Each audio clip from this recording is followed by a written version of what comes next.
The folder weighs nothing. That's what Amanda O'Brien thinks as she stands in the marble hallway of Fry Holdings.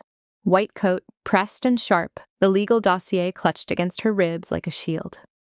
24 years old, and this was supposed to be her escape. The research position that would finally prove she earned something on her own merit, not her father's mistakes. The chandelier above her head cost more than her entire education. She hadn't meant to stop here. She'd been looking for Conference Room B, lost in this cathedral of power and polished threats. But then she heard his voice through the cracked office doors, and her heels locked against the floor. "I don't want her!" The words slice clean. Amanda's fingers tighten on the folder. Her breath goes shallow. The air smells like expensive cologne and something darker. Leather, gunpowder, old blood, masked by bleach. "I never did." Felix Fry's voice is low, controlled, the kind of tone that doesn't need volume to command a room. Amanda presses closer to the wall, her pulse hammering against her throat. Through the gap in the doors, she can see him. Tall, tattooed throat, visible above an open collar. Pinstripe jacket hanging perfectly despite the violence his body promises. 5 men in black suits stand in a semicircle around him like bishops protecting a king. "Then why bring her in, boss?" That's someone else. Older voice, scar across the knuckles she glimpsed when he held the elevator for her an hour ago. Felix doesn't move, doesn't even blink. "Because her father owes me 3 years of silence, and the feds are building a case they can't win if she's the one reviewing discovery. She's a pawn, smart enough to be useful, naive enough not to run." Amanda's stomach drops. The folder slips an inch before she catches it. Papers shift inside, evidence, testimonies, financial records she spent all night analyzing because she wanted to. Impress them on day 1. And if she figures it out? Felix turns toward the window. His reflection is cold, unreadable. She won't. People like her need to believe they're special, that they earned their way in. By the time she realizes the truth, she'll be too deep to leave. The man with the scarred knuckles laughs, short and sharp. Amanda takes 1 step back, then another. Her heel catches the edge of the runner. The sound, small, almost nothing, cracks through the hallway like a gunshot. Every head in that office turns. Felix's eyes meet hers through the gap in the doors. Gray, empty, calculating. For 3 seconds, neither of them moves. Then his jaw tightens, and Amanda knows with perfect clarity she was never hired. She was sold. Before we continue, drop a comment right now telling me where you're watching from. I need to know you're real. I need to know someone's actually listening to this, because what happens next, you'll wish you'd been part of this moment. Comment your location, now. The door doesn't slam. That's what surprises her most. Amanda expects violence, confrontation, the kind of dramatic showdown that happens in movies when someone discovers they've been betrayed. Instead, Felix Fry simply nods once, a fractional dip of his chin, and the men in black suits file out of the office like shadows retreating at dawn. None of them look at her. She stands there, white coat suddenly too bright, too obvious, a beacon screaming her presence in a hallway designed for people who know how to disappear. The folder trembles against her ribs. Her mouth tastes like copper. Felix turns back to the window, just turns, as if she's already dismissed, as if the last 60 seconds never happened. Amanda's legs move before her brain catches up. 3 steps forward, then 5. She stops at the threshold of his office, one hand gripping the doorframe so hard her knuckles go white. "I heard you." Her voice cracks on the second word. She hates herself for it. Felix doesn't turn around. The light from the floor to ceiling windows cuts across his shoulders, turning his pinstripe suit into bars of shadow and gold. His neck tattoos, intricate, violent things that crawl up from his collar, seem to pulse with each breath. "Then you know where you stand." His tone is flat, bored, almost, like he's explaining basic math to someone who should already understand. Amanda's chest tightens. She wants to throw the folder at him, wants to scream, wants to run back to her tiny apartment and pretend the last 3 months never happened. The contract her father signed, the interview she thought she aced, the relief she felt when the offer letter arrived. But she doesn't run. Because running means her father's debt stays unpaid. And unpaid debts in this world don't expire. They multiply. They metastasize. They find your mother at the grocery store, your younger sister at college orientation. Where do I stand? She forces the question out, forces herself to step fully into the office, even though every instinct screams at her to retreat. Felix finally turns. Up close, he's worse. Not because he's unattractive, the opposite actually, which somehow makes it more dangerous. Sharp jaw, gray eyes that look like winter frozen over, the kind of face that belongs on old Roman coins, proud and merciless. He studies her for 3 long seconds. Basement, East Corridor, Office 14B, your keycard is already programmed. Amanda blinks. That's not what You wanted to know where you stand. His voice cuts clean through hers. That's where. You'll review discovery documents, find weaknesses in the prosecution's case, report directly to me, no one else. I'm not a prisoner. The words sound hollow even as she says them.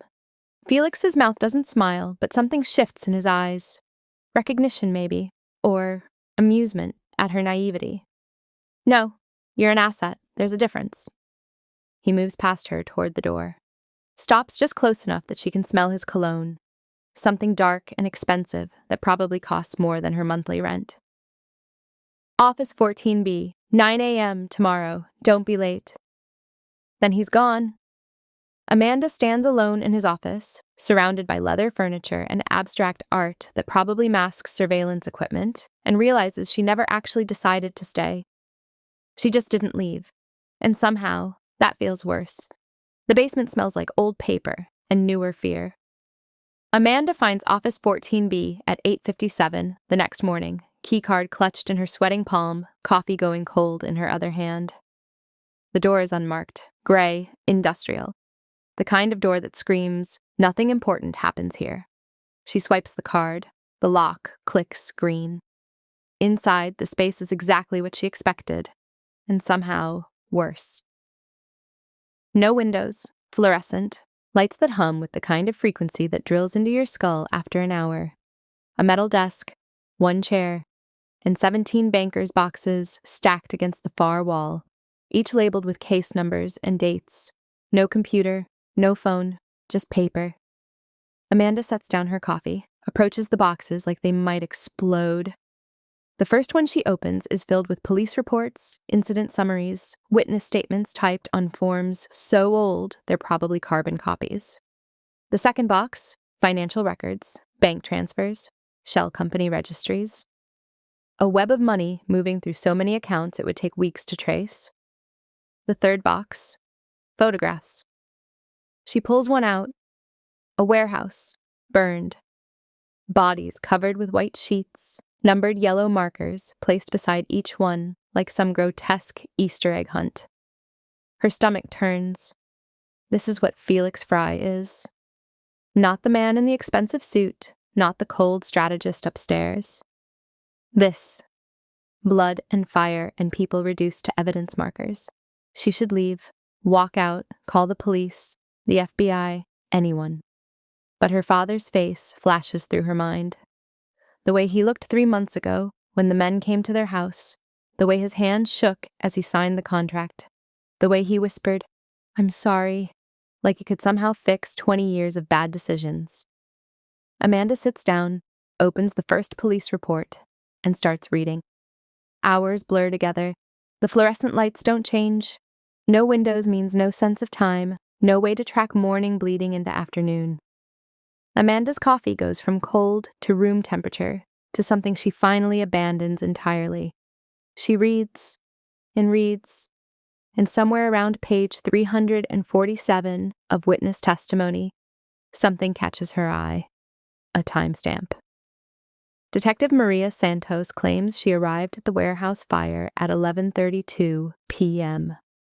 Her testimony places Felix Fry at the scene at 11:15 p.m., arguing with the victim, Marcus Sterling, minutes before the explosion. Amanda flips back through the reports, finds the fire marshal's assessment. Point of origin, northwest corner. Accelerant, industrial gasoline. Time of ignition, approximately 10:45 p.m. She stops breathing. If the fire started at 10:45 and Detective Santos arrived at 11:32, and she claims Felix was there at 11:15, Felix would have been standing in an active fire. For 30 minutes, either Detective Santos is lying about when she arrived, or she's lying about when she saw Felix, or the fire marshal is wrong about ignition time. Amanda's hands start shaking. This isn't a small discrepancy. This is the kind of hole that unravels entire cases, the kind of detail that gets evidence thrown out, witnesses discredited, prosecutions dismissed, the kind of detail no one else caught. She looks at the door, then back at the report, then at the door again. Felix said she was here to find weaknesses in the prosecution's case. This isn't a weakness. This is a demolition charge. And if she tells him, if she hands him this information, she's not just reviewing documents anymore. She's actively helping a man who might have burned people alive. Might have. That word catches in her throat. Because the evidence doesn't say he did it. The evidence says the detective's timeline is impossible. And impossible timelines mean reasonable doubt. And reasonable doubt means... Amanda closes her eyes. When she opens them, the report is still there, the numbers unchanged, the contradiction absolute. She has two choices: bury this, pretend she never saw it.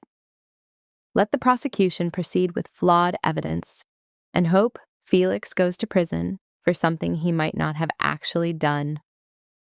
Or show him, prove her value, save a potentially innocent man, and damn herself in the process.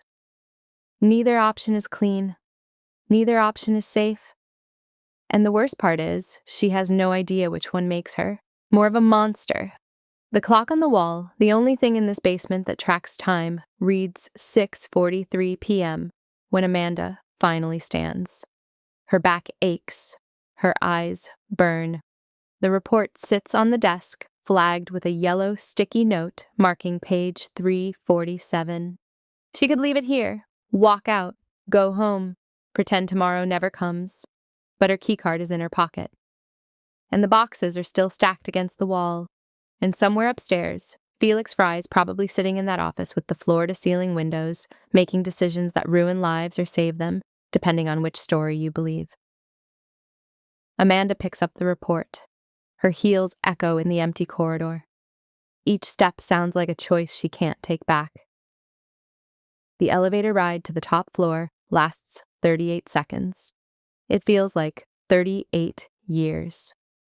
The doors open onto marble and silence. The reception desk is empty. The hallway stretches out like a throat waiting to swallow her whole. She walks, finds his office. The door is open this time. Felix sits behind a desk that probably cost more than her father's house, reading something on a tablet, his face illuminated by cold blue light. He doesn't look up. Office 14B, 9 a.m. tomorrow. His voice is flat, dismissive. Amanda steps inside anyway. Sets the report on his desk. Taps page 347 with one finger. The detective is lying. Now he looks up. Those gray eyes pin her in place. She can feel him calculating, weighing, deciding whether she's useful or expendable. Explain. It's not a request. Amanda's mouth goes dry, but she forces the words out. Walks him through the timeline. The impossible 30 minutes. The fire marshal's report versus the witness testimony. Felix doesn't interrupt, doesn't move, just listens with the kind of focus that makes her feel like a specimen under glass. When she finishes, silence fills the room like water. Then Felix closes the tablet, stands, moves around the desk until he's standing directly in front of her, close enough that she has to tilt her head back to meet his eyes. Do you know what you just did? His voice is quiet, dangerous, Amanda's heart hammers against her ribs. I found a flaw in their case. No. He leans closer. She can smell his cologne again, see the individual lines of ink that make up the tattoos on his throat. You just proved you're exactly as smart as I needed you to be, and exactly as trapped as I wanted you. The words hit like a fist. Because he's right. She could have buried this, could have pretended she never saw it, but instead she brought it to him, proved her value, made herself indispensable, made herself his. Felix picks up the report, tucks it under one arm. Office 14B, 9 a.m. tomorrow. There are 16 more boxes. Then he walks past her, leaving her standing alone in his office for the second time in 2 days. And Amanda realizes, with perfect, horrible clarity, she's not trying to escape anymore.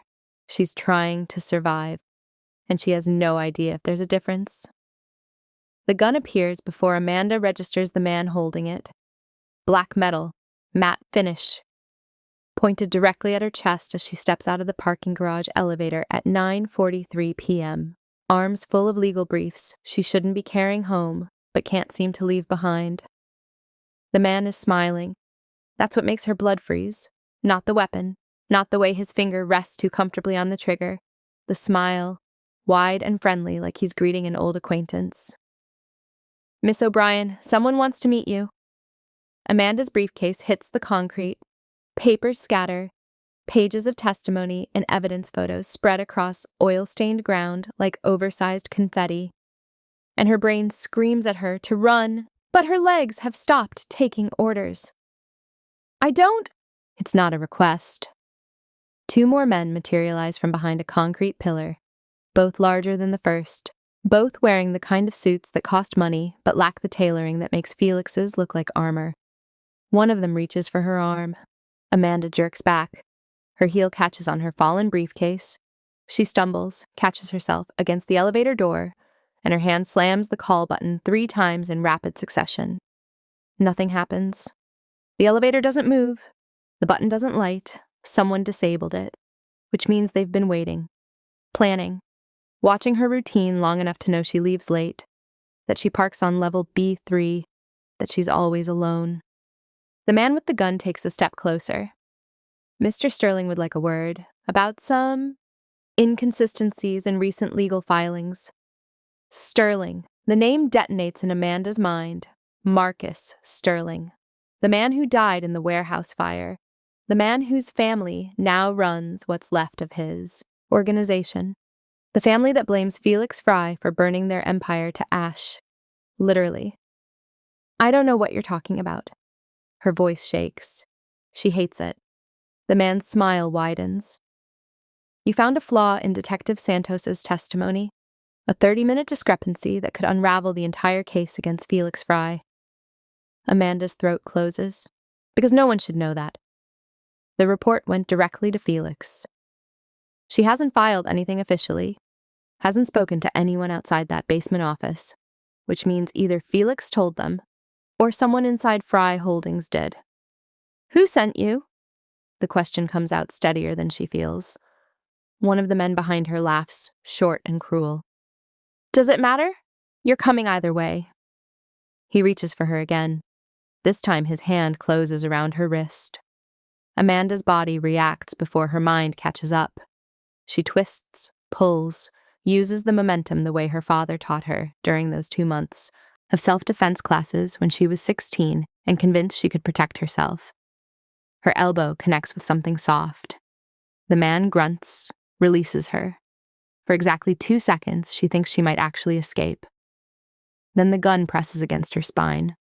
Cold metal through thin fabric. The pressure gentle, but absolute. Walk. Amanda walks. They guide her toward a black SUV parked in the corner, windows tinted so dark they look like holes cut into reality. Her mind races through options. Scream, fight, run.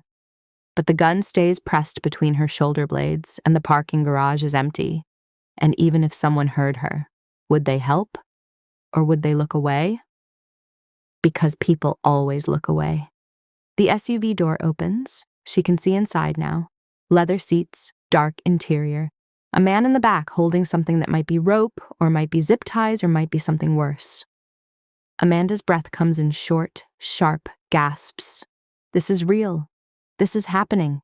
And no, one knows where she is. Get in. She doesn't move. Can't move. Her body has made a decision her brain hasn't authorized, and she's frozen on that line between compliance and resistance. Knowing that whatever choice she makes will define everything that comes after, the man with the gun pushes harder. I said, the gunshot cuts through the parking garage like thunder in a tomb. Amanda drops, pure instinct. Her knees hit concrete, palms scraping against oil and grit, and her ears ring with pressure and shock. But she's not hit. No pain, no blood. She looks up. The man who was holding her wrist is on the ground, not moving. A dark pool spreading beneath his shoulder, black under the fluorescent lights. Felix Fry stands 15 feet away. He's not wearing a jacket, just a white shirt with sleeves rolled to his elbows, exposing forearms covered in more tattoos, names, dates, symbols Amanda doesn't recognize. His tie is loose, hair slightly disheveled, and he's holding a gun, smoke still curling from the barrel. Wrong target. His voice is perfectly calm, like he's correcting a minor error in paperwork. The man who pushed Amanda stumbles backward, raises his own weapon. Felix shoots him before he can aim properly. Center mass, professional, efficient, and the man crumples like someone cut his strings. 2 shots, 2 bodies, 4 seconds total. The third man, the one from the SUV, scrambles out the far side. Starts running. Felix doesn't chase him, just adjusts his grip, exhales slowly, and fires. The man goes down near the exit ramp. Amanda can't breathe, can't think, can't process the fact that Felix just killed 3 people with less emotion than most people show choosing coffee. He lowers the gun, turns to look at her, and something in his face cracks, just for a moment, just long enough for Amanda to see past the granite exterior to something raw and desperate underneath. Terror, pure, absolute terror, not for himself, for her. Are you hurt? The question comes out rough, almost angry. Amanda shakes her head. Can't find words. Her hands are still pressed against oil-stained concrete, her whole body trembling with adrenaline she can't burn off. Felix crosses the distance between them in 3 strides. Kneels down, eye level now. Up close, she can see blood spatter on his white shirt. Dark drops that look black under the lights. His tattoos seem to writhe with each breath. Snakes and thorns and words in languages she doesn't speak. Can you stand? She nods, tries. Her legs refuse. Felix doesn't wait. He hooks one arm under her knees, the other behind her back, and lifts her like she weighs nothing, like she's something precious that might shatter. I've got you. His voice is different now, softer, almost gentle. Amanda's brain screams at her to fight, to push away, to not let the man who just committed triple homicide carry her like a bride over a threshold. But her body betrays her. She grips his shirt, buries her face against his chest, and breathes in the scent of gunpowder and expensive cologne and something underneath that's just him. Felix carries her past the bodies, past the spreading pools of blood, past the SUV with its door still hanging open. He doesn't look at what he's done. Neither does she. The elevator, miraculously working now, takes them up 7 floors. Felix's private parking level. A garage that looks nothing like the industrial concrete below. Polished, temperature-controlled. 4 cars that collectively cost more than small countries. He sets her down beside a black Mercedes, keeps one hand on her waist, like he's afraid she'll collapse if he lets go. Maybe she will. They knew about the report. Amanda's voice sounds foreign, hollow. Felix's jaw tightens. I know. Someone told them. Someone inside your organization. I know. He says it like he's already made a list. Already decided what he'll do to whoever sold that information. Amanda looks up at him, studies his face in the harsh garage lighting, the sharp angles, the cold eyes, the mouth that never quite smiles. You killed them. It's not a question, not an accusation, just a statement of fact that needs to be said aloud. Felix doesn't flinch. Yes, without hesitation. Yes, like it was nothing. Now his eyes narrow. He steps closer, backing her against the Mercedes, caging her with his body without actually touching her. It wasn't nothing. They were going to take you, use you against me, hurt you in ways that would make you beg for death. His voice drops lower, dangerous. So yes, I killed them without hesitation, and I'd do it again. I'd burn this entire city to ash before I let anyone touch you. The words should terrify her. They should send her running, screaming, calling every law enforcement agency she can name. Instead, Amanda feels something shift inside her chest, something that recognizes the truth in his eyes, the absolute certainty that he means every word. Why? The question comes out barely above a whisper. Felix stares at her. For 5 long seconds, he doesn't speak, doesn't move, then his hand lifts, slow, careful, like she's a wild animal that might bolt. His fingers brush her cheek, so gentle it almost hurts. Because you're mine to protect. Not his possession, not his asset, his to protect. The distinction feels massive. Amanda's breath catches. You said I was a pawn. I lied. You said you never wanted me. Felix's thumb traces her jawline. His eyes have gone dark, intense like storm clouds right before lightning strikes. I lied about that too. The admission hangs between them, heavy, undeniable. Amanda knows she should push him away, should demand answers, should probably call the police and report the 3 bodies 7 floors below. Instead, she asks the only question that matters. Why did you lie? Felix's hand drops. He steps back, puts distance between them like he can't trust himself this close. Because wanting you makes you a target, and I've already lost too many people I cared about. The confession cracks something open. Some wall he's kept carefully maintained. Amanda sees it in his eyes, the ghosts he carries, the names tattooed on his arms that might be memorials, the way he positions himself between her and every door, every window, every possible threat. This man who kills without hesitation is absolutely terrified of losing her. And somehow, that's more dangerous than the gun he's still holding. Take me home. The words surprise them both. Felix searches her face, looking for something. Fear, maybe. Rejection. An excuse to push her away again. But Amanda is done running, done pretending this isn't exactly what it looks like. Okay. He opens the passenger door, waits until she's seated, closes it with the kind of care people usually reserve for museum artifacts. The drive happens in silence. Amanda watches the city blur past, lights and shadows and people going about their normal lives, completely unaware that 3 men died in a parking garage tonight.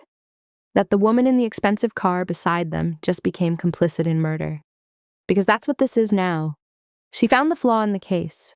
She gave Felix the weapon to dismantle the prosecution, and when his enemies came for her, he killed them.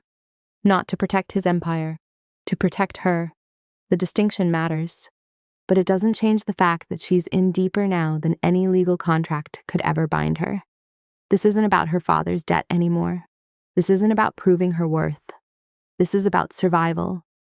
And the man driving, the one with blood on his shirt and terror in his eyes and tattoos that hide scars she's only beginning to understand, might be the only reason she's still alive. Felix pulls up outside her apartment building, puts the car in park, doesn't turn off the engine. I'm putting security on you, 2 men, 24/7, non-negotiable. Amanda should argue, should insist on her independence, her freedom. Instead, she nods. Felix's hands tighten on the steering wheel. His knuckles go white. If they'd taken you? He doesn't finish. Can't finish. Amanda reaches over, places her hand on his, feels the tension thrumming through him like electricity through a wire. They didn't. This time. The words carry weight, promise, threat, because they both know this won't be the last attempt. The Sterling family won't stop, and whoever leaked that information is still out there, still selling secrets, still painting targets.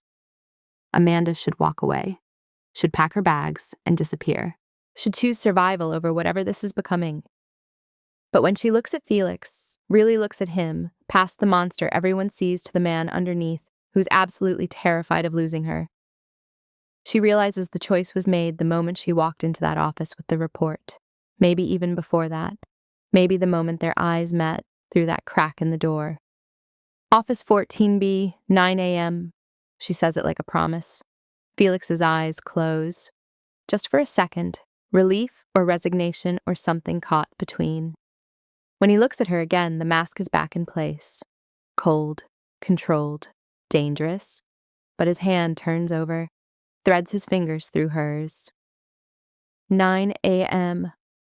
Amanda gets out of the car, walks to her building, feels his eyes on her back the entire way.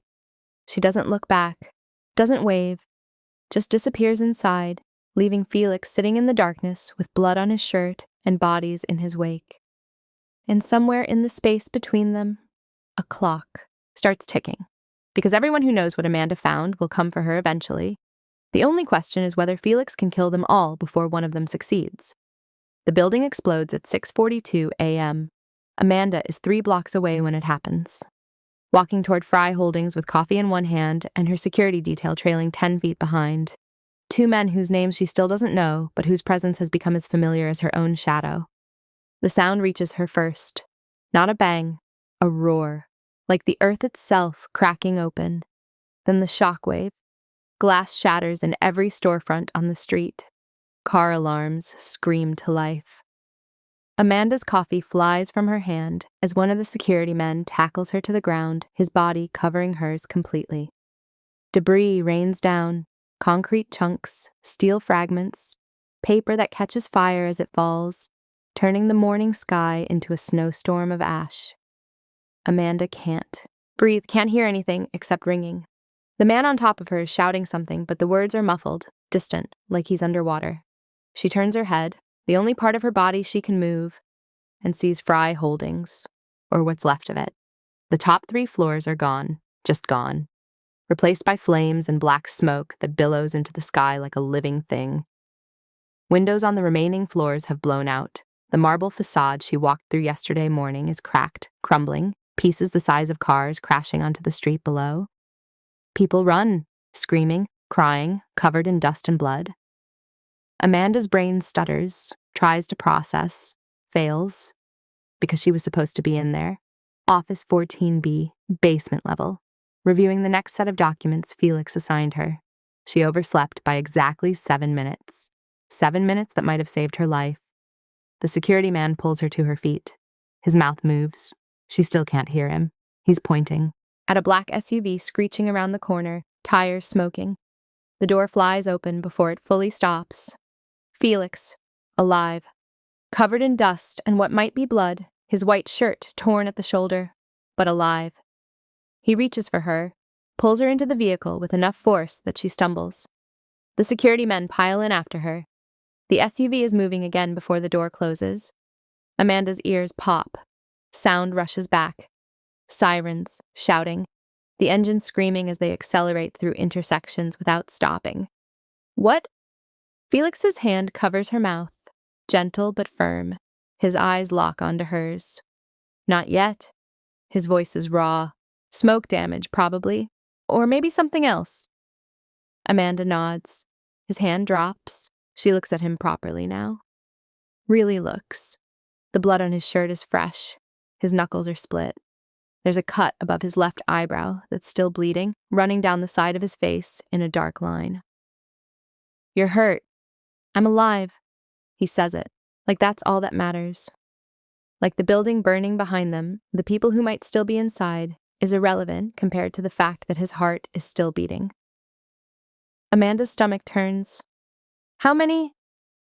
I don't know. The confession sounds like it costs him. Felix Fry, who always knows everything, who controls every variable, admitting ignorance. The SUV takes a corner too fast. Amanda grabs the door handle. Felix's hand shoots out, steadying her, his palm warm against her shoulder. Where are we going? Somewhere they can't find us.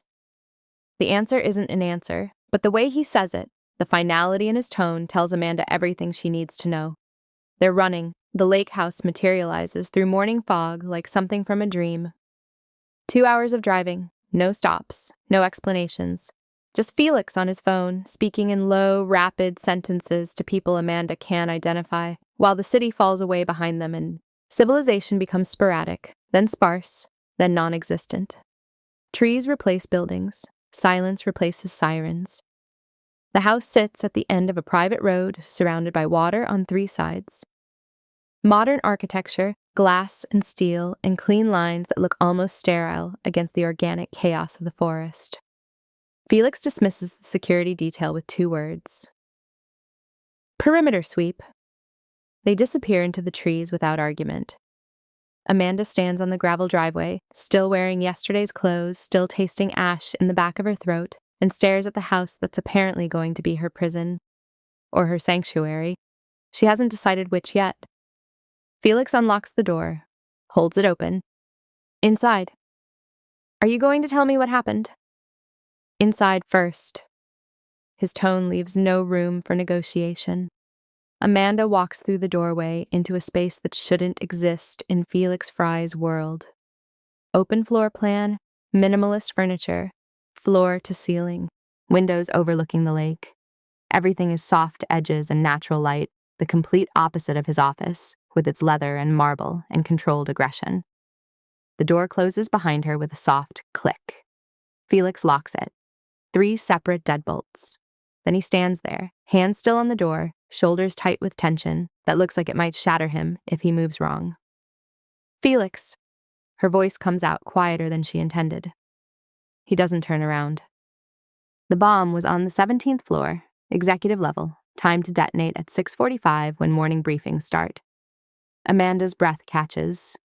You're usually in that briefing. Yes. The words land heavy, final. Someone tried to kill him, not in a parking garage with guns and last-minute planning. This was calculated, precise. Explosives placed in advance, timed perfectly, designed to eliminate Felix and everyone loyal to him in one devastating strike. Who? Felix finally turns. His face is unreadable. That's the problem. I don't know. Sterling family? Maybe, or someone inside who wants my position, or the feds, who'd love to see me eliminated before the trial. He runs a hand through his hair, leaving streaks of ash. Could be anyone, which means I can't trust anyone. The implication settles over Amanda like ice water. Except me. Felix's eyes meet hers, storm gray, exhausted. Except you.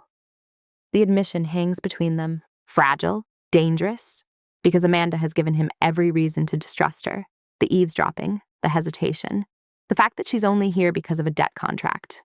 But somehow, in this moment, with his empire literally burning behind them, she's the only person Felix Fry trusts with his life. The weight of that terrifies her. I need to shower. Felix says it abruptly, turns toward the hallway, stops. Don't leave the house. Don't call anyone. Don't go. Near the windows after dark. Felix. Please. The word cracks something. Strips away the boss, the criminal, the monster everyone sees, and leaves just a man who's barely holding himself together. Amanda nods. He disappears down the hallway. She's left alone in the too perfect space, surrounded by silence and the distant sound of water running through pipes, and she realizes she has no idea what happens next. The shower runs for 23 minutes. Amanda counts. She doesn't mean to, but there's nothing else to do in this house with no television, no books, no distractions except the view of the lake and the creeping certainty that her life has fundamentally changed. When Felix finally emerges, he's different. Clean clothes, jeans and a black t-shirt, the first time she's seen him in anything other than suits. His hair is still damp, the cut above his eyebrow has been cleaned, bandaged with the kind of precision that suggests this isn't his, first time treating his own wounds, but it's his face that stops her.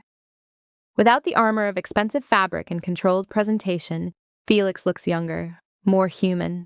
The tattoos that crawl up his neck seem more like art than threat now, intricate designs that probably have stories she'll never hear. He finds her standing by the windows, doesn't speak, just moves to the kitchen, opens cabinets until he finds whiskey, pours 2 glasses without asking if she wants one, hands her the glass. Their fingers brush.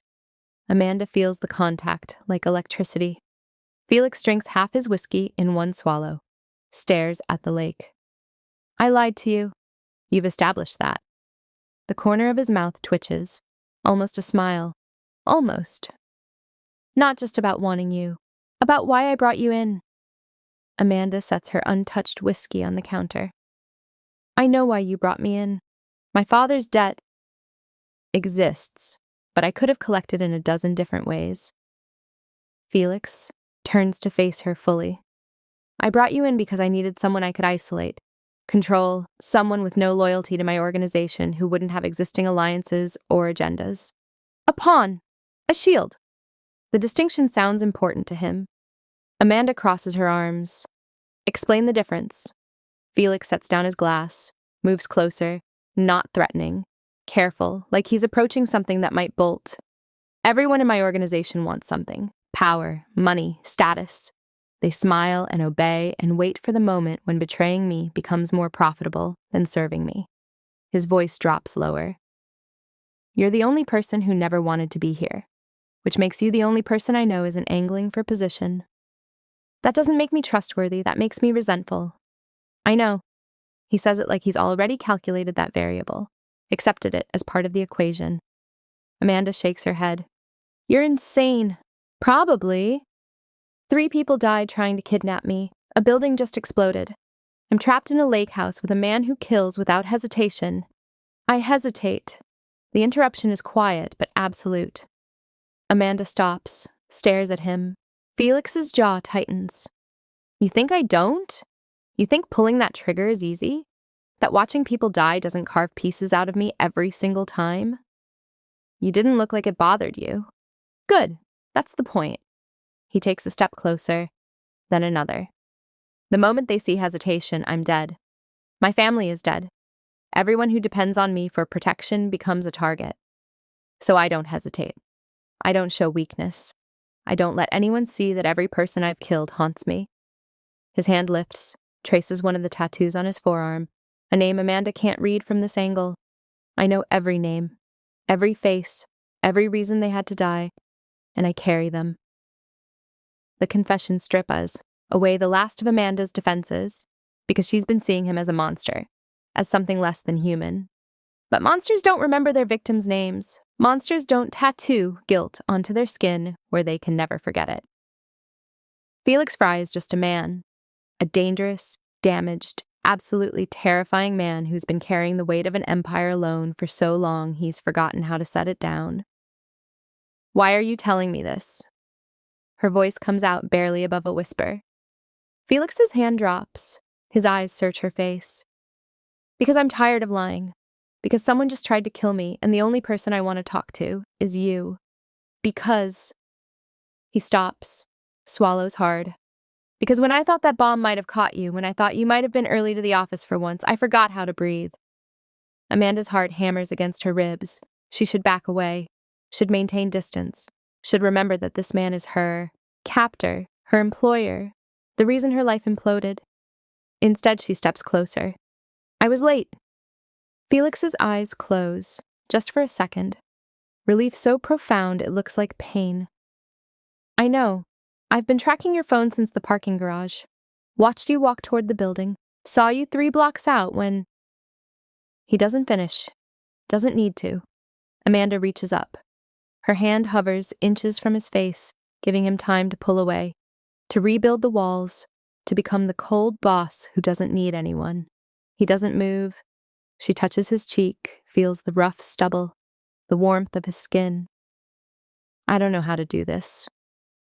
The admission costs her, but honesty seems to be the currency they're trading in now. Felix's hand covers hers, holds it against his face like it's the only thing keeping him anchored. Neither do I. You're a criminal. Yes. People want you dead. Yes. And apparently they want me dead now, too. Yes. Amanda laughs. It comes out shaky, slightly hysterical. This is insane. I know. Felix's other hand lifts, cups the back of her neck. His thumb traces the line of her jaw with devastating gentleness. You can leave. I'll get you somewhere safe. New identity, new life, your father's debt cleared. You'll never see me again. The offer should be everything she wants. Freedom, safety, escape. Instead, it feels like losing something she didn't know she needed. And if I stay, Felix's eyes darken. Then you're mine. Not because of a contract, not because of debt, but because you chose this, chose me, knowing exactly what that means. What does it mean? That I'll kill anyone who tries to hurt you, that I'll burn the world down before I let you go, that every enemy I have becomes your enemy, every risk I take becomes yours. His forehead drops to hers. Their breath mingles in the space between. It means you'll never be safe again, but you'll never be alone either. Amanda's eyes sting. She doesn't cry, refuses to, but the weight of the choice crushes her anyway. Stay and become complicit in everything he is. Leave and lose the only person who's ever looked at her like she matters more than her utility. There's no good option, no clean escape, just two people damaged by different circumstances, finding something like understanding in the wreckage. I'm staying. She says it before she can second guess, before fear or logic or common sense can intervene. Felix's grip on her neck tightens. Amanda, I'm staying, not because I have to, because, the words stick in her throat, because she wants to, because something in his brokenness recognizes something in hers, because the man who pushed her away to protect her is somehow more trustworthy than everyone who claimed to want her close. Because I choose this. Felix kisses her. Not gentle, not careful. Like he's drowning and she's air. Amanda kisses him back with equal desperation. Her hands fist in his shirt. His arms wrap around her waist, lifting her until her toes barely touch the ground. Everything else falls away. The burning building, the bodies, the impossible situation they're trapped in. There's only this, only them. Only the truth that neither of them wanted this, but somehow it became inevitable anyway. When they finally break apart, both breathing hard, Felix rests his forehead against hers again. I'm not a good man. I know. I've done things that would make you sick. I know. And I'll do worse to keep you safe. Amanda's hands slide up to frame his face. I know. Felix's eyes search hers, looking for doubt, for fear, for the moment when she'll realize her mistake and run. But Amanda has already made her choice. And for better or worse, she's staying. The kiss ends, but the distance doesn't return. Felix keeps his hands on her waist. Amanda's fingers are still twisted in his shirt. They stand there in the fading afternoon light, breathing each other's air, neither willing to be the first to step back. East Wing is yours. Felix's voice is rough, different from the controlled tone he uses everywhere else. Amanda blinks. What? The house. East Wing. 3 bedrooms. Office. Privacy. He releases her slowly, like letting go costs him something. I'll take the West. The implication settles over her. Separate spaces. Distance. Like he's already regretting what just happened. Amanda's chest tightens. So we're just going to pretend... No. Felix cuts her off. We're going to be smart. You need space. That's yours. Not mine. Not ours. Yours. His jaw works. She can see him fighting something internal, some battle between what he wants and what he thinks she needs. Because when this is over, when it's safe, you need to be able to walk away without feeling like I took everything from you. The consideration surprises her. This man who controls empires and eliminates threats without hesitation is giving her an exit strategy. Amanda steps closer instead of back. And if I don't want to walk away? Felix's eyes darken. Then that door between the wings stays unlocked. The promise hangs between them, heavy with possibility. Amanda nods, takes her whiskey glass, heads toward the east wing before she can change her mind, stops at the hallway entrance, looks back. Felix hasn't moved, still standing by the window, silhouetted against the lake, looking like something carved from shadow and regret. Felix. He turns his head, just slightly. The door stays unlocked. She doesn't wait for his response, just disappears into the east wing, heart hammering, wondering if she just made the best or worst decision of her life. The office in the east wing is smaller than the one at Fry Holdings, but somehow more intimate. Natural light, wood desk, leather chair that doesn't feel like a throne. Amanda finds her laptop already set up. Her files, even the boxes from Office 14B, transported here while she was unconscious of the logistics. Someone planned this carefully. She boots up the computer, starts reviewing the prosecution's case with fresh eyes, looking for more flaws, more inconsistencies, more ammunition. An hour passes, then two. She loses herself in the work, in the familiar comfort of evidence and testimony, and the clean logic of legal arguments. Here, everything has rules, structure, order, unlike the chaos her life has become. A knock interrupts her concentration.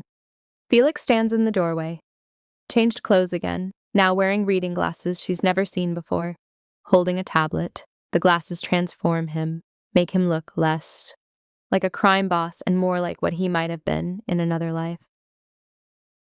Find anything? Amanda leans back.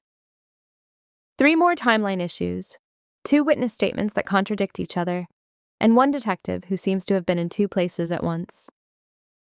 Felix moves into the room, sets the tablet on her desk. Show me. She does. Walks him through each discrepancy, explaining the legal implications, how to weaponize doubt without actually lying. Felix listens with complete focus, asks smart questions, takes notes. And somewhere in the explanation, Amanda realizes something fundamental has shifted. She's not his prisoner anymore, not his asset. She's his partner. The distinction matters. You're better at this than my entire legal team. Felix says it without looking up from the notes. Amanda's throat tightens. They're probably dead. The words come out flat, factual. But underneath is the weight of 17 floors, and people she never met who died because they worked for Felix Fry. Felix's pen stops moving. 12 survivors, 23 confirmed dead, 16 still missing. He says it like a confession, like each number is carved into his skin alongside the names already tattooed there. I'm sorry. Don't be, they knew the risks. His voice hardens. Everyone who works for me knows eventually someone will try to kill them. That's the price of loyalty in this world. That's a terrible price. Yes. Felix finally looks up. His eyes behind the glasses are tired, ancient. But it's the only currency I have. The admission breaks something in Amanda's chest, because he's right. Felix Fry can't offer safety or normalcy or a life without violence. All he can offer is loyalty that runs so deep he'll burn cities for it. And somehow, impossibly, that's enough. She stands, moves around the desk, stops close enough to see the flecks of darker gray in his eyes. Teach me. Felix's brow furrows. Teach you what? Your world, the rules, the players, how to survive it. Amanda's voice steadies. If I'm staying, I need to understand what I'm fighting. Felix studies her for a long moment, then slowly removes the glasses, sets them aside. It's not pretty. I didn't ask for pretty, I asked for truth. Something shifts in his expression. Respect, maybe, or recognition that she's finally stopped pretending this is temporary. Okay. He reaches for her hand, threads their fingers together. But not tonight. Amanda's pulse jumps. Felix! Tonight, we pretend the world doesn't exist, that there's no bomb, no enemies, no bodies. His thumb traces circles on her palm. Just us, just this. The vulnerability in his voice undoes her. Amanda nods, lets him lead her from the office, through the house, to the kitchen, where he somehow produces ingredients for pasta and wine that probably costs more than her education. They cook together in comfortable silence. Felix moves with surprising grace for someone so dangerous, his hands steady as he chops vegetables, his shoulders finally relaxing away from his ears. Amanda watches him, memorizes this version. The man behind the monster. And when they sit down to eat, when Felix pours wine and their knees touch under the table, she realizes this is intimacy. Not the kiss, not the promises. This, sharing space and silence and something like peace in the middle of chaos. Stay with me tonight. Felix says it as they're cleaning dishes. His voice is careful, uncertain. Amanda's hands still in the soapy water. Her heart hammers. In the West Wing? In my bed, just asleep. He moves behind her, not touching, but close enough she can feel his heat. I need to know you're safe, that you're real, that I didn't imagine all of this. Amanda turns, soap suds drip onto the floor between them. She should say no, should maintain boundaries, should remember that sleeping next to someone changes everything. Okay. The word comes out, barely a whisper. Felix's eyes close. Relief washes over his face like absolution. And when they finally climb into his bed, Amanda in borrowed clothes, Felix in nothing but sleep pants that sit low on his hips. When he pulls her against his chest and his arms wrap around her like he's afraid she'll disappear. She understands what he meant about loyalty being his only currency, because this is what Felix Fry offers: complete, absolute, terrifying devotion. And Amanda falls asleep wondering if that's salvation or damnation.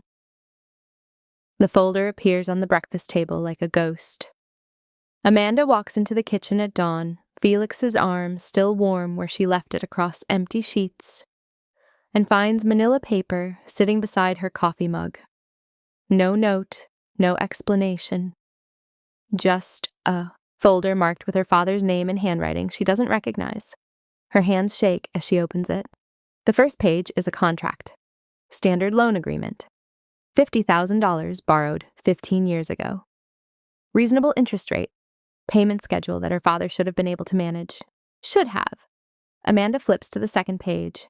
Missed payments, late fees, interest compounding, the debt growing like cancer, doubling every year her father couldn't pay. Third page. A threat. Official letterhead from a collections agency that doesn't exist. Demands for full repayment, warnings about consequences. Fourth page. The real debt. $273,000. Amanda's stomach drops. Her father told her it was 50. Told her he borrowed money for her mother's medical bills and couldn't pay it back. Told her the Fry family was being generous by accepting her service as payment. He lied. Or worse, he had no idea how deep he had actually fallen. Keep reading. Felix's voice makes her jump. She didn't hear him approach. He stands in the doorway, already dressed, looking like he hasn't slept, despite spending the night wrapped around her. Amanda's throat tightens. How much of this is real? All of it. The collections agency, front company, standard practice.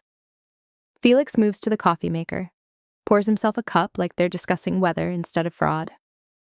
Your father borrowed from a legitimate lender. That lender sold the debt to us when he defaulted. Everything after that is legal. Legal doesn't mean right. No, it doesn't. He says it without defensiveness. Just fact. Amanda forces herself to keep reading. Page 5. Surveillance photos. Her father at a casino. At a racetrack. At establishments that definitely aren't places people go to make responsible financial decisions. Her chest constricts. He gambled it. The words taste like betrayal. Felix leans against the counter. Most of it. Some went to your mother's treatment. The rest he lost, trying to win enough to pay back the original loan. How long have you known? Since before I brought you in. Felix's eyes meet hers. I knew exactly who your father was, what he'd done, how desperate he was. Amanda's hands fist around the folder. And you used it.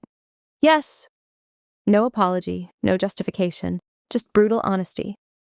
Why are you showing me this now? Felix sets down his coffee, reaches into his jacket pocket, pulls out a handgun, small, compact, the kind designed for concealment, sets it on the table between them. Amanda stares at the weapon like it might bite her. What? Insurance. Felix slides the gun closer to her. You need to know the whole truth. What your father did, what I did, what brought you here. He reaches into his other pocket, pulls out another folder, this one thicker, heavier, places it beside the gun. Everything I've ever done that could put me in prison, bank accounts, shell companies, witnesses I've paid off, people I've killed. His voice stays level, controlled. Enough evidence to destroy me completely.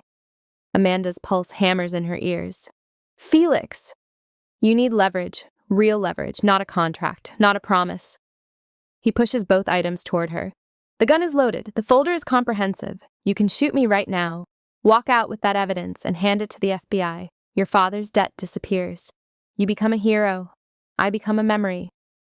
The offer hangs in the air like smoke. Amanda looks at the gun, at the folder, at Felix standing there with his hands loose at his sides, completely vulnerable. You're insane! Probably. The corner of his mouth twitches. But you need to know you have a choice. Real choice. Not coerced, not manipulated. This is manipulation. No, this is trust. Felix moves around the table, stops close enough that she could reach for the gun and fire before he could stop her. I brought you here under false pretenses, used your father's debt to trap you, put you in danger. His jaw tightens. You deserve the power to end me for that. Amanda's hands tremble. What if I do it? What if I take the folder and walk away? Then you do. Felix's voice softens. And I'll know I was wrong about you. Wrong to think you could care about someone like me. That's not fair! Nothing about this is fair. He's right. God, he's right. Amanda stands. The chair scrapes against hardwood. She picks up the gun, feels the weight of it, cold and solid. And Felix doesn't move, doesn't flinch, just watches her with those storm-gray eyes that have seen too much and still somehow manage to look at her like she's worth dying for. My father destroyed himself. The words come out broken. Felix nods. Yes. And you took advantage of it. Yes. To trap me. Yes. Amanda raises the gun, points it at his chest. Her hands shake so badly she couldn't hit him from this distance if she tried. Give me one reason not to pull this trigger. Felix doesn't hesitate. Because you're better than me, better than this world, and killing me won't change what your father did or what you've become. What have I become? Someone who sees gray where everyone else sees black and white. Felix's voice drops. Someone who understands that monsters can love, that good people can make terrible choices, that nothing is as simple as we want it to be. Amanda's throat burns. The gun wavers. I hate you. I know. I hate that you're right. I know that too. She lowers the gun, sets it on the table, picks up the folder instead, opens it, sees exactly what he promised. Years of crimes documented with brutal efficiency, names, dates, amounts, enough to put Felix away for life. Enough to free herself completely. She closes the folder, looks at him. I'm keeping this. Felix's eyes close briefly, relief or resignation. Okay. And if you ever lie to me again, I won't. I'll use it. I know. Amanda grabs the gun too, shoves both items into her bag with shaking hands. My father made his choices. You made yours. Her voice steadies. Now I'm making mine. And what choice is that? Amanda meets his eyes, sees the vulnerability there, the fear that she'll leave, that he handed her the knife and she'll use it. I'm staying, not because I have to, not because of debt or obligation. She steps closer. Because someone needs to make sure you don't destroy yourself along with everyone else. Felix's breath catches. Amanda. But we're doing this my way. Legal strategy, smart moves. No more bombs, no more bodies unless there's absolutely no other option. Her jaw sets. You want me as a partner? Then you listen when I tell you there's a better way. For 3 long seconds, Felix just stares at her. Then something shifts in his face. Not surrender. Recognition. Okay. Okay? You're right. About all of it. Felix's hand lifts, cups her face. Bullets solve immediate problems, but they create permanent enemies. Your way is smarter. My way is slower. Good. I've been moving too fast for too long anyway. The admission costs him. Amanda can see it in the tension around his eyes, but he means it. This man who built an empire on violence is willing to try something different. For her. Amanda kisses him, hard and claiming and absolutely certain.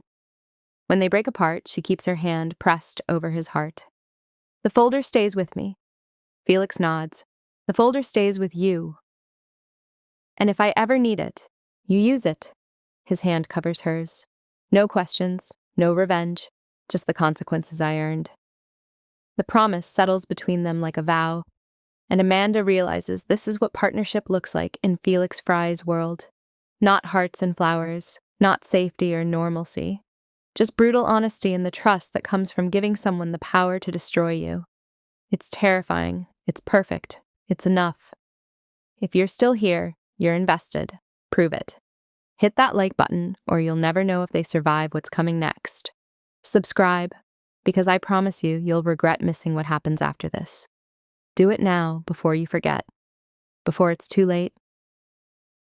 The dress costs more than Amanda's entire wardrobe combined. Midnight blue silk that clings to every curve, with a neckline that borders on dangerous, and a slit that climbs to mid-thigh. Diamond earrings, real ones, Felix assured her, that catch. Light like captured stars. She looks like she belongs in their world. That's the point. Amanda stares at her reflection in the lake house mirror, barely recognizing the woman staring back. Hair swept up in an elegant twist. Makeup applied by professionals. Felix flew in this morning, shoes that could double as weapons if necessary. You don't have to do this. Felix appears behind her, black tuxedo, hair perfectly styled, looking every inch the dangerous man he is. Amanda meets his eyes in the mirror. Yes, I do. We can find another way. There is no other way. She turns to face him. The Sterling Syndicate's gala is invitation only. Security so tight even your people can't penetrate it. But a legal consultant they've never seen before. One with credentials that check out and a reputation for discretion. Felix's jaw tightens. You'll be in a room full of people who want me dead. Good. Then they won't be looking for me. Amanda adjusts her earrings. I'm not one of your soldiers, Felix. I'm invisible to them. Just another professional hired for the night. Until you're not. His hand lifts, traces the line of her bare shoulder. The touch is gentle, but his eyes are stormy with barely controlled fear. Amanda catches his hand, holds it. You taught me the players, the faces, the names. I know who to avoid and who to target. Knowing and surviving are different things. Then trust that I'm smart enough to do both. She says it with more confidence than she feels, because the truth is, her heart is hammering against her ribs and her palms are sweating despite the professional manicure. But she's also right. This is the only way to get close enough to gather evidence without triggering suspicion.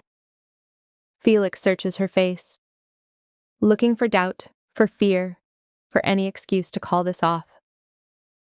The moment something feels wrong, I leave, I know. Amanda steps closer. You'll be monitoring everything. 3 exits, backup team stationed within 2 minutes. I'll have a panic button disguised as a bracelet.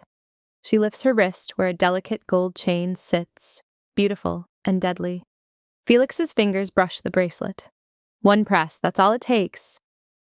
I won't need it. Promise me you'll use it anyway if things go wrong. Amanda nods, kisses him softly. I promise.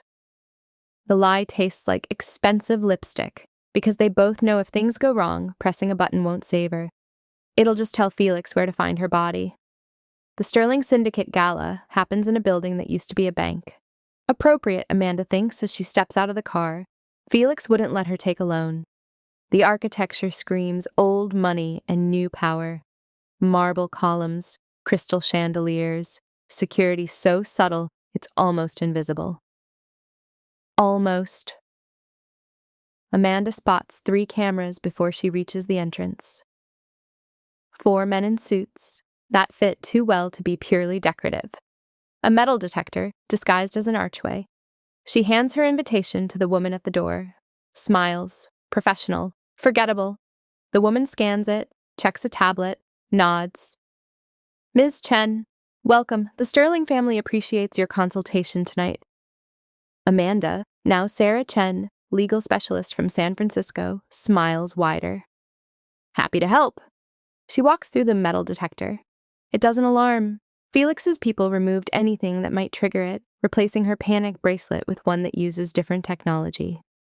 The main hall opens before her like a shark's mouth, dressed in luxury. 200 people, maybe more, all dressed in formal wear that costs more than most people earn in a year. Champagne flowing, hors d'oeuvres circulating on silver trays, and at the center, standing beside a sculpture that probably belongs in a museum, is James Sterling, Marcus Sterling's younger brother, the man who took over after the warehouse fire, the man who might have planted the bomb that destroyed Fry Holdings. Amanda's stomach clenches, but she keeps walking, accepts champagne from a passing waiter, takes a small sip, surveys the room with the practiced ease of someone who belongs. Ms. Chen? The voice makes her turn. A man in his 50s, expensive suit, predatory smile. That's me. Thomas Bridgewater, CFO. We spoke on the phone about the offshore accounts. Right. The cover story Felix built. A legal consultant hired to review their international holdings for compliance issues. Amanda extends her hand. Of course. Thank you for the opportunity. Let me introduce you to some key players.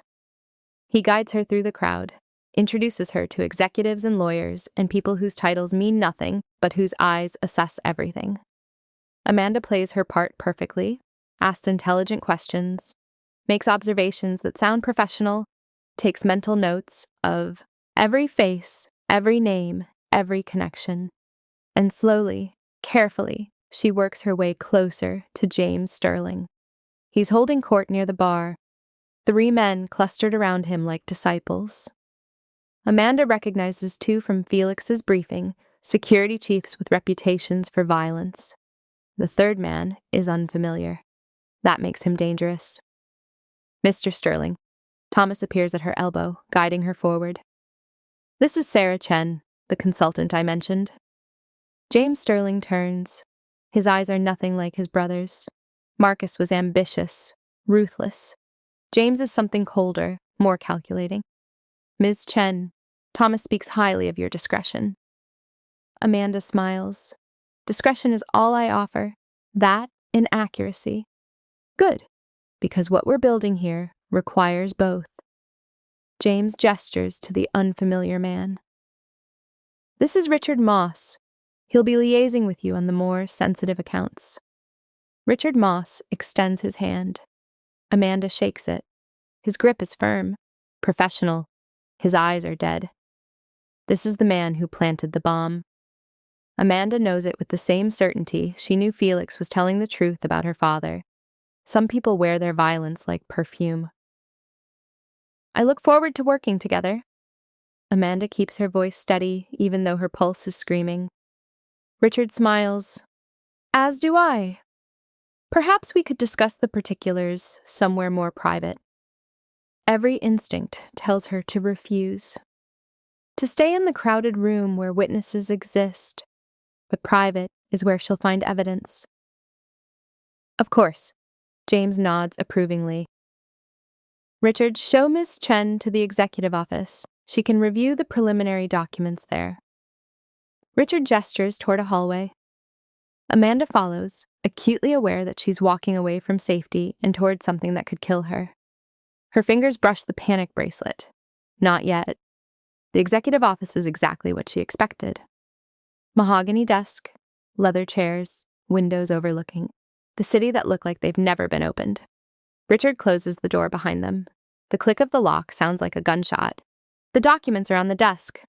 Amanda moves to it, opens the folder, sees financial records that are either completely legitimate or brilliantly disguised. She starts reading. Actually reading. Because the only way this works is if she plays her role perfectly. Richard watches from behind. She can feel his eyes on her back.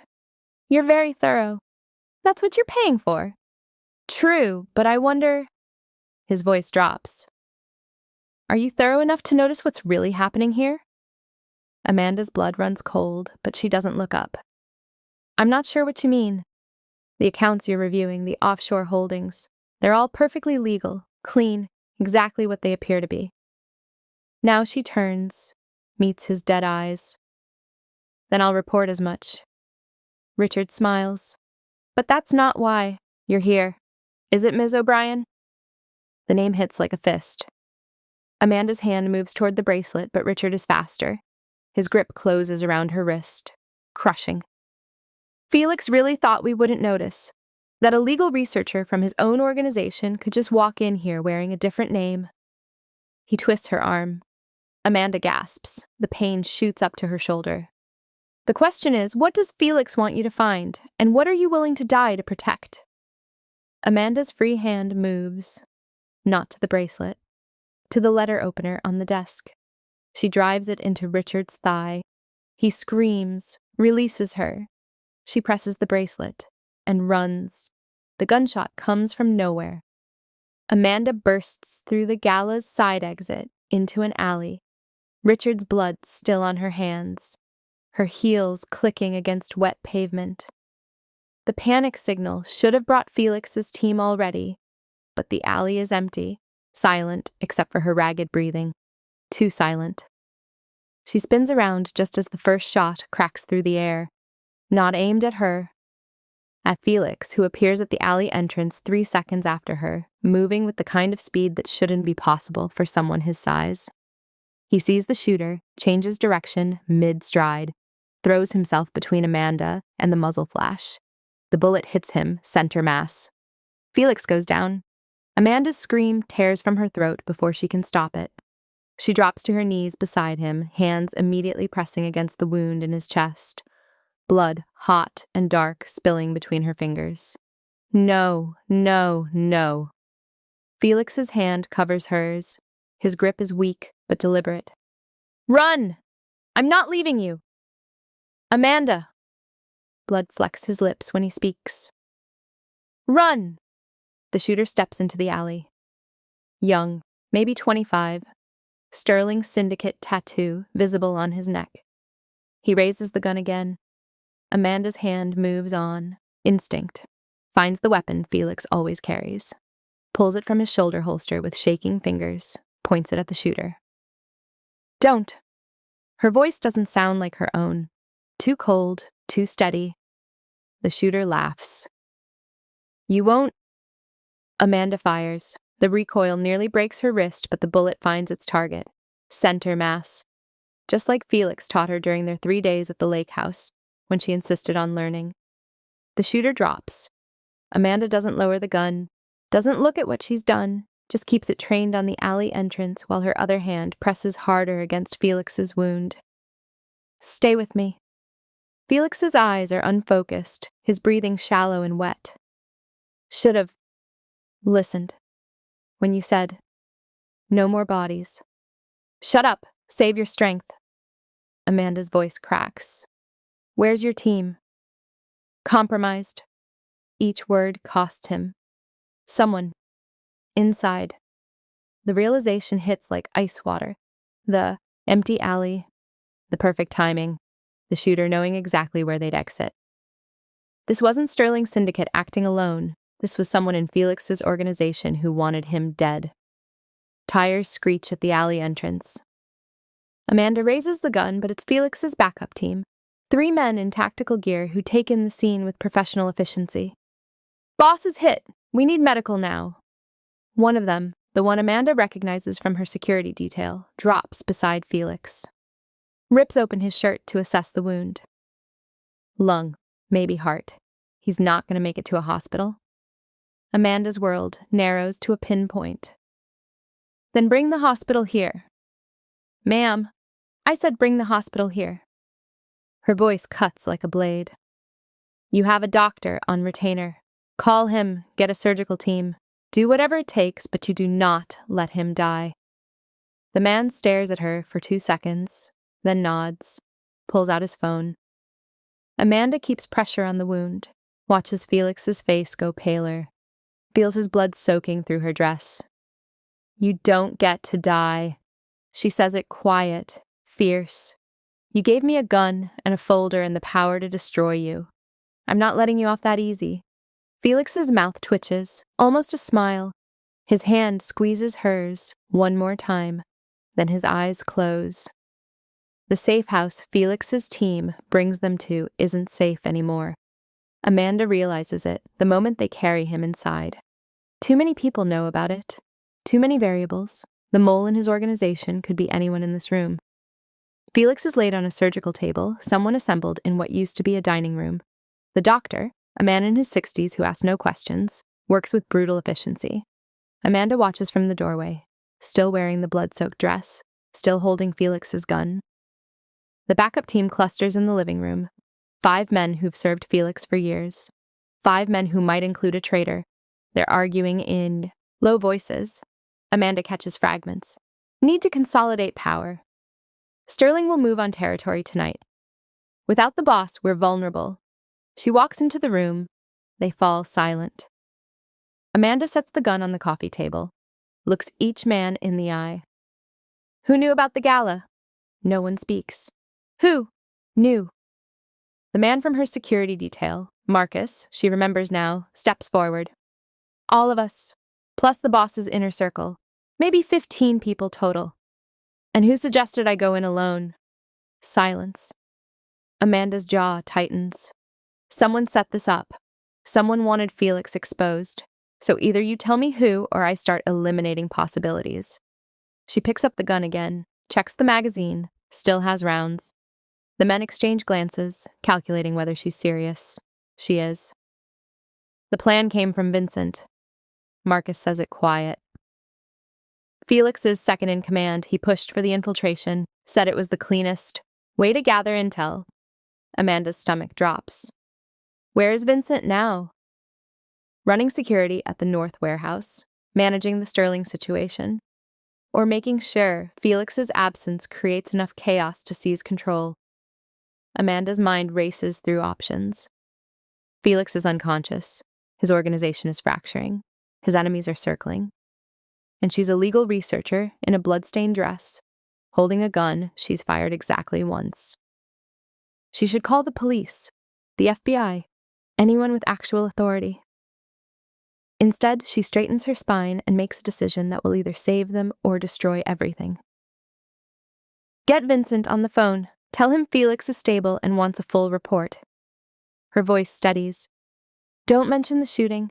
Don't mention me. Just get him talking. Marcus hesitates. Ma'am. That wasn't a request. Something shifts in the room. The men look at her differently now. Not as Felix's asset. Not as the researcher who got lucky. As someone giving orders. Marcus pulls out his phone, dials, puts it on speaker. Vincent answers on the second ring. Status? All clear. Boss wants an update on Sterling movements. Tell him we've secured the East Territory. Sterling's people pulled back after the gala incident. Vincent's voice is smooth, professional. No casualties on our side. Liar. Felix is bleeding out in the next room. Amanda leans closer to the phone. This is Amanda O'Brien. Silence, long and heavy. Ms. O'Brien, I wasn't aware you were involved in operations. I'm involved now. Felix was shot tonight. Someone set him up. She pauses. Someone who knew the plan. That's unfortunate. Where is he now? Safe, and he'll recover. Another lie. But Vincent doesn't need to know that. Which means whoever tried to kill him has very limited time to make their next move. Vincent's breathing changes. Barely perceptible, but there. I assume you're calling to ensure continued loyalty during his recovery. No, I'm calling to tell you that if anything happens to Felix's territory, his assets, or his people in the next 24 hours, I'm handing the FBI enough evidence to put you away for 3 lifetimes. The threat hangs in the air. You're bluffing. Try me. Amanda ends the call, sets down the phone, looks at the 5 men staring at her like she just declared war. Vincent has 12 hours to make his move or disappear. We're going to be ready for both. She turns to Marcus. I need a complete inventory of Felix's leverage. Every piece of blackmail, every secret, every threat he's been holding over everyone's head. Ma'am, that information is mine now. Felix gave me full access to his files. I'm using it. Her eyes narrow. Unless you'd prefer, I include your name in the FBI package too. Marcus swallows hard, nods. I'll get the files. Amanda walks back to the surgical room, stands in the doorway, watching the doctor work. Felix's chest rises and falls with mechanical precision. Tubes and monitors turning him into something fragile instead of the monster everyone fears. She did this, pushed for legal strategy instead of bullets, convinced him there was a better way. And someone used that weakness to put him on a table, bleeding out. The guilt threatens to crush her, but she forces it down, buries it deep, because Felix isn't dead yet. And while he's still breathing, his empire is hers to protect. Even if she has to become the monster he tried not to be. The bank account freezes at exactly 9 a.m. Vincent doesn't show, doesn't call, doesn't make the move Amanda spent all night preparing for. Instead, at 8:47, Marcus receives a text. Gone. Good luck. Felix is still unconscious when Amanda makes her decision. She stands in the safe house kitchen, showered and changed into clothes someone procured. Black suit, white shirt, hair pulled back severe and sharp, and stares at the files spread across the counter. Not Felix's blackmail material. The Sterling Syndicate's financial records she photographed at the gala before Richard Moss identified her. Grainy phone photos taken in those precious seconds before everything went wrong. Account numbers, routing codes, shell company registries that connect dots the FBI has been trying to link for 3 years. Amanda picks up her phone, dials a number she memorized but never thought she'd use. Federal Bureau of Investigation, how may I direct your call? Her voice doesn't shake. I need to speak with the agent handling the Felix Fry case. It's urgent. 20 minutes later, she's in a coffee shop 3 blocks from the safe house with Agent Sarah Chen, the real one whose identity Amanda borrowed for the gala, sitting across from her looking equal parts suspicious and intrigued. You're Amanda O'Brien, the legal researcher. Amanda nods, slides an envelope across the table. And you're the agent who's been trying to connect Sterling Syndicate to 17 counts of money laundering, 8 counts of racketeering, and at least 5 murders. Agent Chen doesn't touch the envelope. Why are you here? Because I can give you everything you need to dismantle the Sterling organization, complete financial records, witness testimony, enough evidence to secure indictments within 48 hours. Amanda leans forward. In exchange for immunity and witness protection for myself and Felix Fry. You're joking. I don't joke about federal crimes. Agent Chen's eyes narrow. Felix Fry tried to kill 3 federal witnesses, bombed his own building to destroy evidence. He's going to prison regardless of what you offer. He didn't bomb the building. Vincent Caruso did. Felix's second-in-command, who's currently fleeing the country with enough stolen assets to fund a small army. Amanda pushes the envelope closer. And he didn't try to kill witnesses. James Sterling did, using Richard Moss as his enforcer. You have proof? In that envelope, along with proof that Sterling Syndicate has been bribing Detective Maria Santos for 3 years. That they paid her to fabricate the timeline that puts Felix at the warehouse fire. Amanda's voice steadies. The same timeline I already proved was impossible. Agent Chen finally opens the envelope, pulls out the photos. Her expression doesn't change, but her hands tighten on the papers. This is, extensive. It's everything. Every account, every transaction, every piece of leverage Sterling has been using to operate with impunity. Amanda watches the agent's face. You bring them in, you don't just get Sterling. You get their entire network. Judges, politicians, police officers, everyone they've corrupted. Agent Chen sets down the photos. And what does Felix Fry get?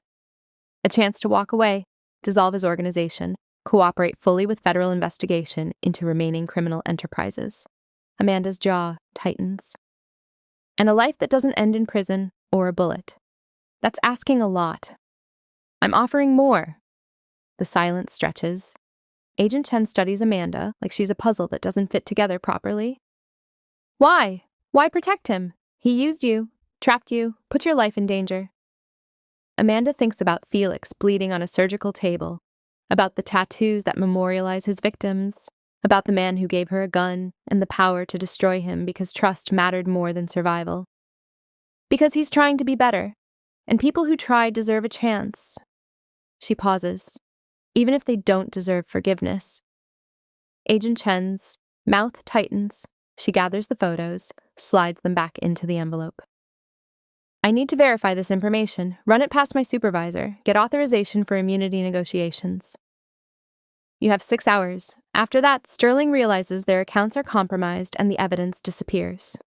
You froze their accounts? Amanda's smile is sharp. I did better than that. I transferred everything to holding accounts under federal jurisdiction. As of 9 a.m. this morning, Sterling's syndicate is broke. No operating capital, no payroll, no leverage. Agent Chen stares at her. That's illegal without a court order, yes. Which is why you need to get that court order retroactively approved within 6 hours, or we both go to prison for wire fraud. The audacity of it hangs in the air. Agent Chen laughs, short and disbelieving. You're insane! I'm efficient. Amanda stands. 6 hours, then I'm gone, and so is your case.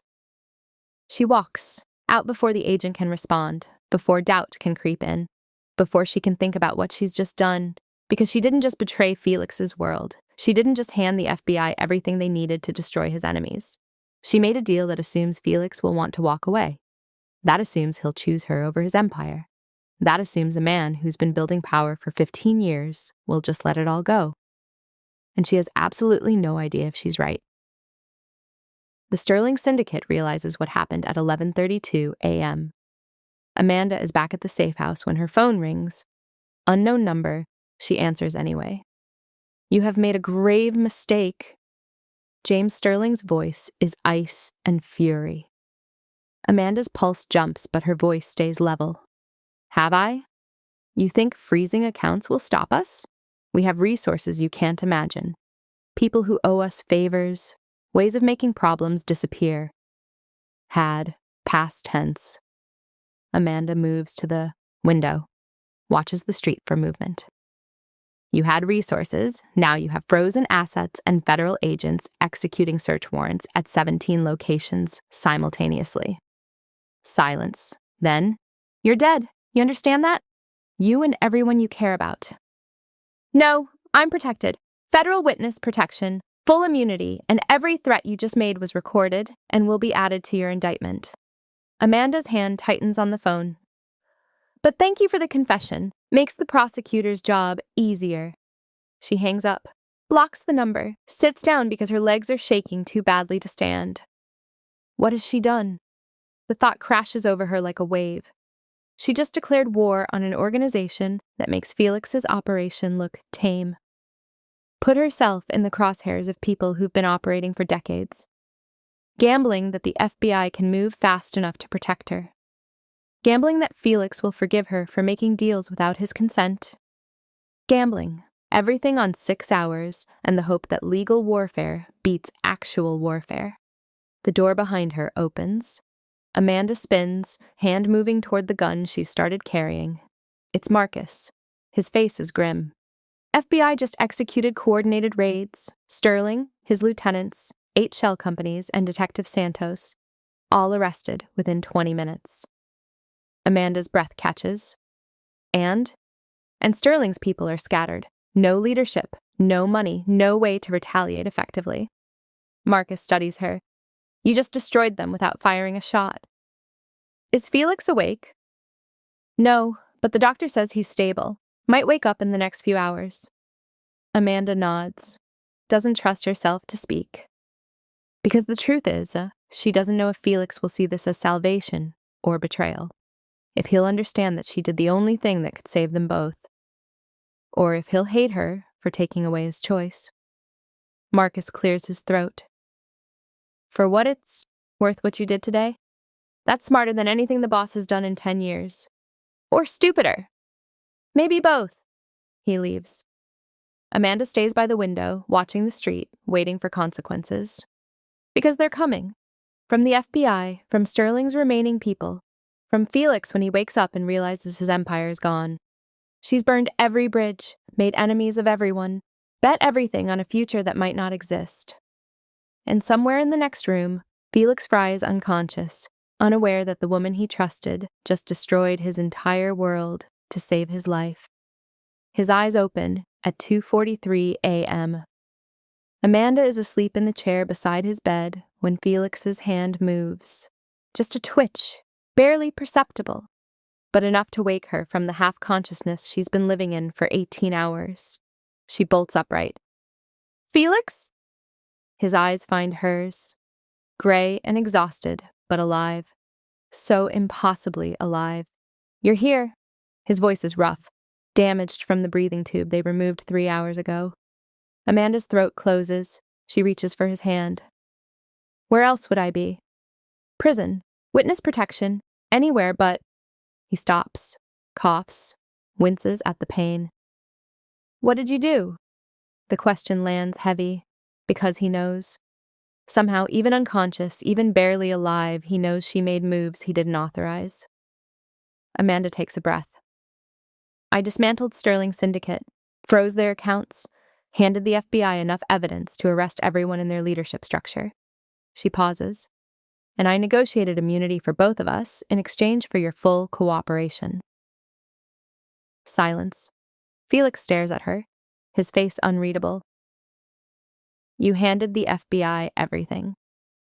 Not everything. Just Sterling. Just the people who tried to kill you. Amanda's grip tightens on his hand. Your operation is intact. Your people are safe. But you need to walk away, Felix. Dissolve the criminal enterprise. Go legitimate. Or we both go to prison, because the immunity agreement requires your complete cooperation. No more violence, no more illegal operations, clean break. Felix's jaw works. She can see him calculating, weighing options, deciding if what she's offering is salvation or cage. You had no right. I know. I could have died not knowing. You were dying anyway. Amanda's voice breaks. Someone in your organization tried to kill you. Your enemies surrounded us. Every option led to prison or death. So I chose the third path. By destroying everything I built. By saving your life. The words hang between them, truth and accusation wrapped together. Felix closes his eyes. For 10 seconds, he doesn't speak, doesn't move, just breathes with mechanical precision while Amanda's heart hammers against her ribs. When he opens his eyes again, something has shifted. Vincent? Gone. Disappeared before the FBI could find him. Sterling? Arrested, along with Detective Santos and 17 others. Amanda watches his face. Your name came up in testimony, but the immunity agreement protects you, as long as you cooperate. Felix's hand moves to his chest, touches the bandages. The doctor says I was an inch from dead. You were. And you stayed. It's not a question, but Amanda answers anyway. Always. Felix's eyes search hers, looking for something. Doubt, regret, an exit strategy. He won't find one. I need to see Marcus, the remaining lieutenants, everyone who's still loyal. His voice strengthens. If we're burning this down, we do it right. Amanda's breath catches. You're agreeing? Do I have a choice? You always have a choice. Felix's smile is bitter. No, you just think I do. But the truth is you already made the choice. locked me into an agreement I can't escape. So now I either cooperate or we both go to prison. He pauses. That's not choice. That's inevitability. The accusation stings because it's true. Amanda did exactly what she accused others of doing. Trapped him. Backed him into a corner where the only path forward is the one she designed. I'm sorry. Are you? She thinks about it. Really thinks. No, I'm not, because you're alive. And alive with restricted options is better than dead with none. Felix laughs. It turns into a cough that makes him grimace. But when he recovers, his eyes are almost warm. You're terrifying. You know that? I learned from the best.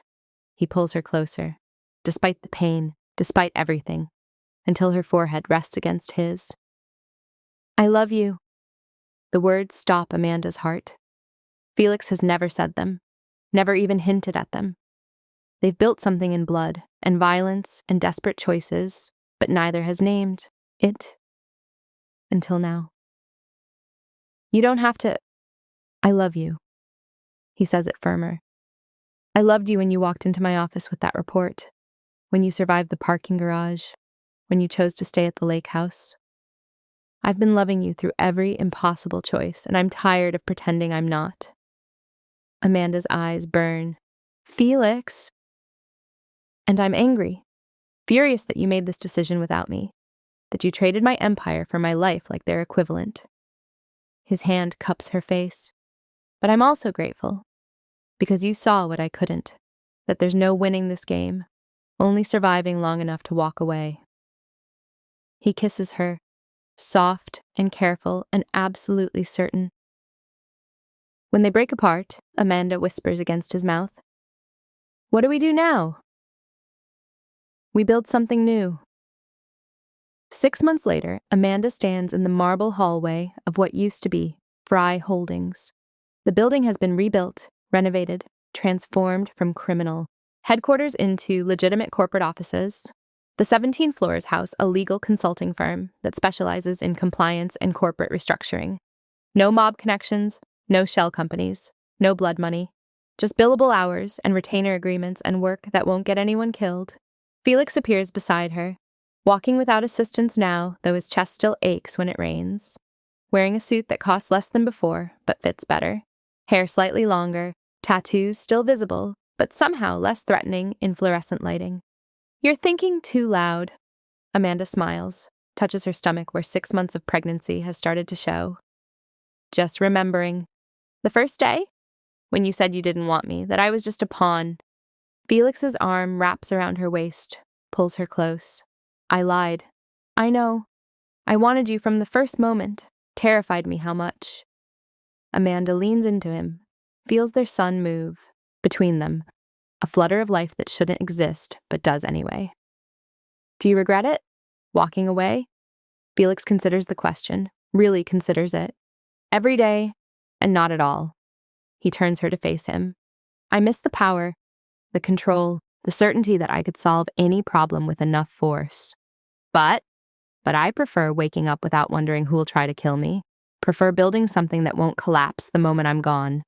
Prefer, he touches her stomach, this, a future that doesn't end in prison or assassination. Amanda's throat tightens. Your people are adjusting. Marcus runs security, legitimate security. The others found work that doesn't require body counts. Felix's jaw tightens. Some didn't adjust. They're gone. But the ones who stayed, they're better for it.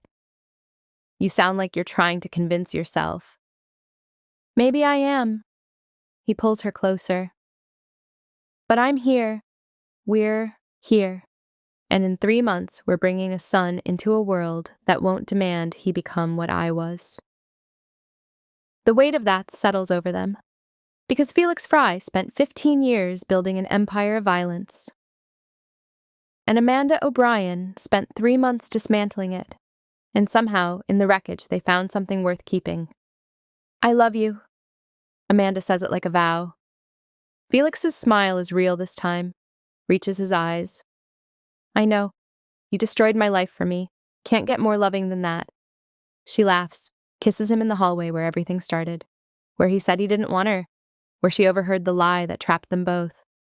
And now, 6 months later, standing in the rebuilt ruins of his empire, with their son growing between them, Felix Fry looks at Amanda O'Brien and tells her the truth. "I never wanted anyone else but you." The words echo through the empty hallway, through all the choices and violence and desperate gambles that brought them here. Amanda touches her stomach, feels their son kick. "What are we naming him?" "Malachi. It means messenger."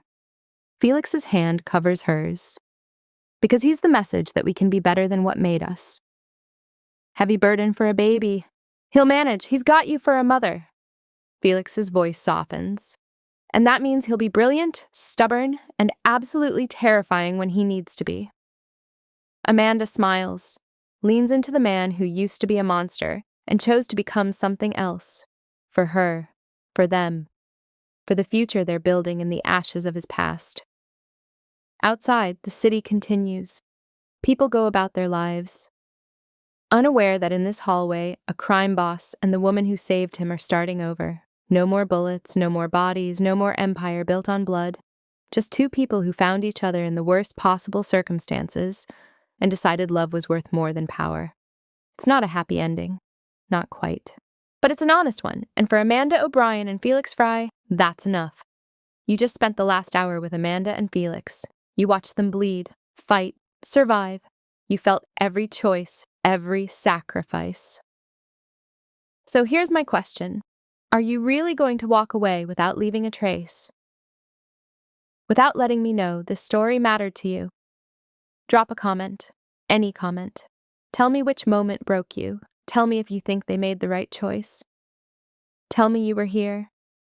Because if you don't, it's like you were never here at all. And that would be a shame. After everything we just went through together. Like if you need more. Subscribe if you want to see what comes next. Share if someone you know needs to hear this story. But most importantly, comment. Because silence means I'm telling these stories to ghosts, and I need to know you're real. Don't scroll away without leaving your mark. You owe Amanda and Felix that much. You owe yourself that much. Comment now.